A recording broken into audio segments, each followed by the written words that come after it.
시흥아파트 주민들이 광주시를 상대로 한 하자관리 소송에서 14년 만에 일부 승소했습니다.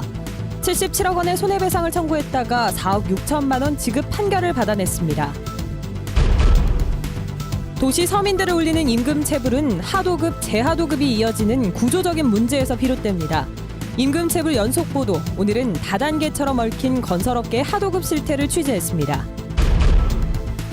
광주은행의 각종 수수료가 시중은행보다 비쌉니다. 은행의 수입 감소분을 비싼 수수료로 메우고 있다는 지적이 제기되고 있습니다. 민주당과 안철수 신당 측이 민심 잡기 경쟁에 나서고 있습니다. 6월 지방선거를 앞두고 나타난 지역 정치권의 변화된 모습입니다. 여러분 안녕하십니까? 광주 MBC 뉴스데스크입니다. 광주시가 개발한 금호 시형아파트 주민들이 광주시를 상대로 낸 하자 소송에서 피해를 일부 인정받았습니다. 첫 소장 접수에서 판결문이 나오기까지 무려 14년의 세월이 걸렸습니다. 그런데 이 소송 아직 다 끝난 게 아닙니다. 집중 취재 먼저 정용욱 기자입니다. 광주시 공영개발단이 지난 1993년 지어서 분양한 시형 아파트입니다. 주민들은 무단 설계 변경으로 지하주차장과 어린이 놀이터가 사라지고 부실 시공으로 곳곳에 하자가 발생했다며 광주시를 상대로 지난 2000년 손해배상 소송을 냈습니다. 설계 변경에 따른 여러 가지 하자와 그다음에 각종 크랙, 그다음에 옥상 크랙과 그다음 벽면 크랙, 그다음에 그런 것이 여러 가지 하자로 발생해서 소송이 진행하게 됐습니다. 소송을 제기한 지 3년 만에 1심 재판부는 주민들의 손을 들어줬습니다. 그러나 광주시는 즉각 항소했고 2심 판결은 원고 패소. 그 사이 6년이 또 흘렀습니다. 이후로도 주민들의 상고와 대법원의 파기환송을 거쳐 드디어 법원 판결이 나왔습니다.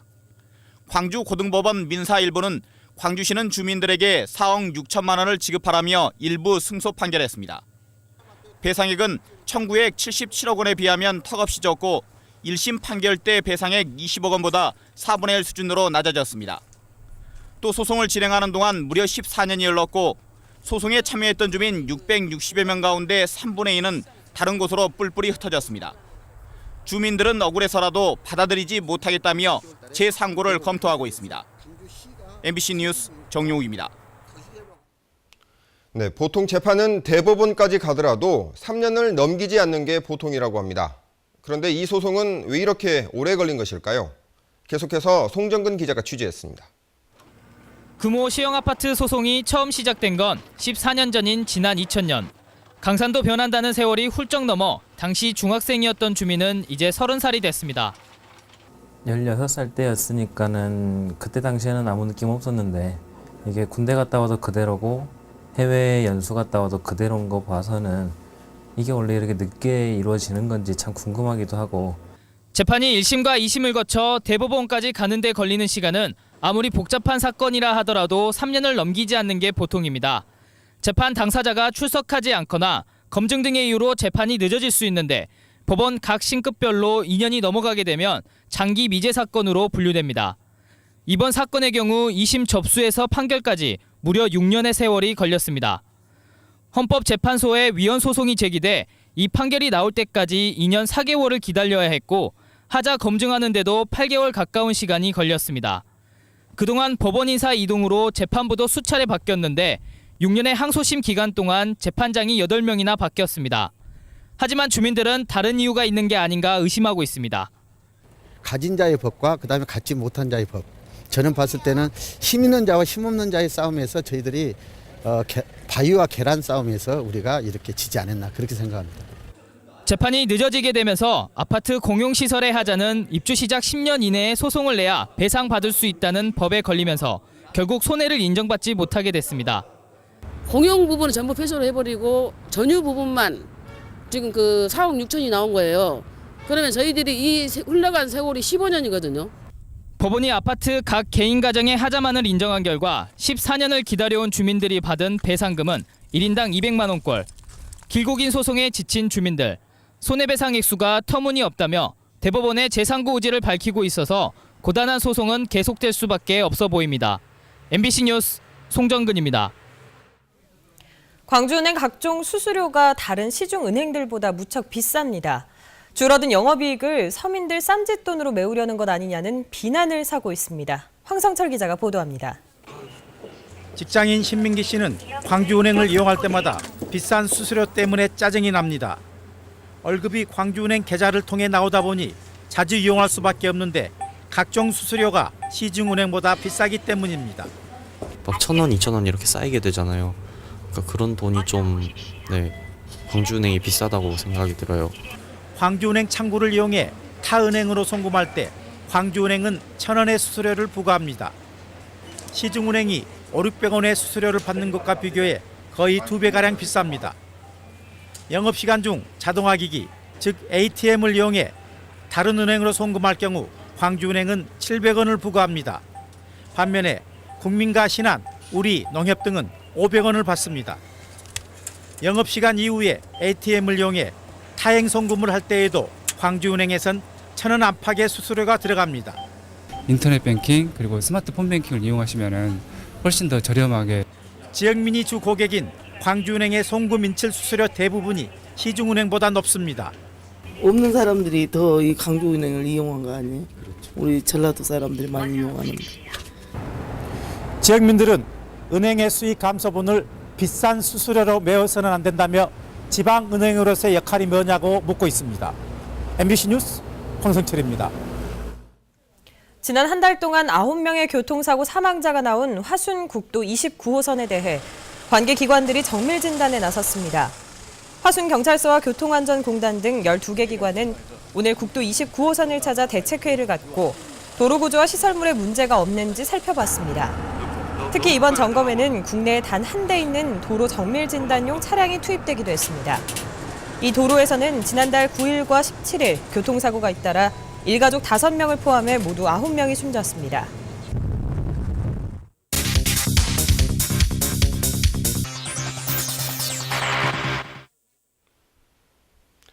서민의 삶을 망치는 임금체불 기획보도, 오늘은 원인과 구조를 살펴보겠습니다.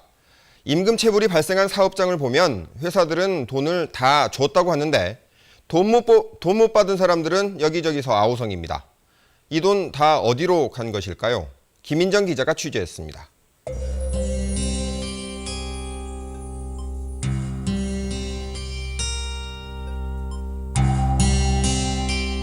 비도 얻어갖고 밥을 해줬는데 그걸 모두 이 가게를 지금 현실적으로 내놓게 생겼는데 밥값이나 임금을 제때 못 받아서 인생을 망쳤다는 이 사람들은 한 아파트 공사장에서 일했습니다. 그렇다면 이 사람들에게 돈을 주지 않은 하도급 업체에는 어떤 사정이 있었던 걸까? 하청을 받아 이윤을 남기려 했던 이 업체는 낙찰을 받으려고 써낸 금액에 도저히 맞출 수가 없었다고 털어놨습니다. 2012년에 계약된 공사를 2013년에 하다 보니까 또 손해가 많이 됐고, 작년에 날씨가 또 많이 덥고 그러다 보니까 그거에 대한 공기가 좀 연장이 됐고. 원청업체는 제법 규모가 있는 건설회사. 원청업체는 돈이 부족하다고 해서 한 차례 더 주기까지 했다며 다 끝난 문제라고 일축했습니다. 측에 나갈 수 있는 돈이 금액이 남아 있으면 지불이 가능한데, 하고 정산이 다 끝나서 자기들이 노임을 다 지불하겠다고 다 받아간 상태에 있습니다. 하청에서 재하청으로, 또 근로자 개인으로 다단계처럼 이어지는 건설 현장. 어려운 경기 속 출혈 경쟁을 하다 보니 결국 공사 단계마다 이윤이 빠져나가고, 조금이라도 이윤을 보려고 하도급을 주다 보면 결국 생계까지 위협받는 사람은 날품팔이 노동자들처럼 피라미드 가장 말단에 있는 사람들입니다. 기본적으로 구조가 수차례 내려가다 보니까, 도급이 이르다 보니까 관리체가 일단 제대로 작동이 안 되고요. 두 번째로 그 어야지들이 공사 대금을 받고도 이렇게 지급 안 한 경우가 있습니다. 근데 다른 데다 써버리는 경우죠.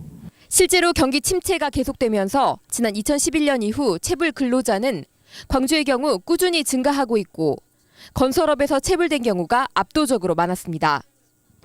여전히 해결되지 않은 체불 임금은 전국적으로 5,500억 원. 하청의 재하청, 구조적인 문제 속에 고통은 분담되지 않고 사회적 약자인 서민들에게 고스란히 돌아가고 있습니다. MBC 뉴스 김인정입니다. 광주 전남 시도지사 입지자 가운데 민주당 이낙연 의원이 가장 먼저 선거 출마를 공식 선언합니다. 민주당 이낙연 의원은 오는 20일 전라남도 의회에서 기자회견을 열고 전남도지사 선거 출마를 공식 선언하겠다고 밝혔습니다. 또 출마 선언 후에는 국립 5.18 묘지를 참배할 예정입니다. 민주당과 안철수 신당이 경쟁적으로 호남에서 지역민들을 만나는 기획 행사를 갖고 있습니다. 깃발만 꽂아도 당선된다는 옛날과 비교하면 호남 정치의 긍정적 변화라는 평가입니다. 이계상 기자가 보도합니다. 민주당 국회의원과 당직자들이 완공을 앞둔 아시아 문화전당을 찾았습니다. 공사 담당자들을 만나 현장의 목소리를 직접 듣기 위해서입니다. 민주당에 찾아가는 정책 간담회는 일주일에 한 번씩 장소를 바꿔가며 진행되고 있습니다. 시민 고충 상담센터에 이어 정책 간담회를 현장에서 열게 된 데는 시민들에게 한 발짝 더 다가가서 등 돌린 민심을 달래기 위한 것입니다. 지혜로운 건의 정책 내용은 또 우리 국가 운영 또는 시구 운영에 참고토록 하겠다 하는 뜻에서 시작을 했습니다.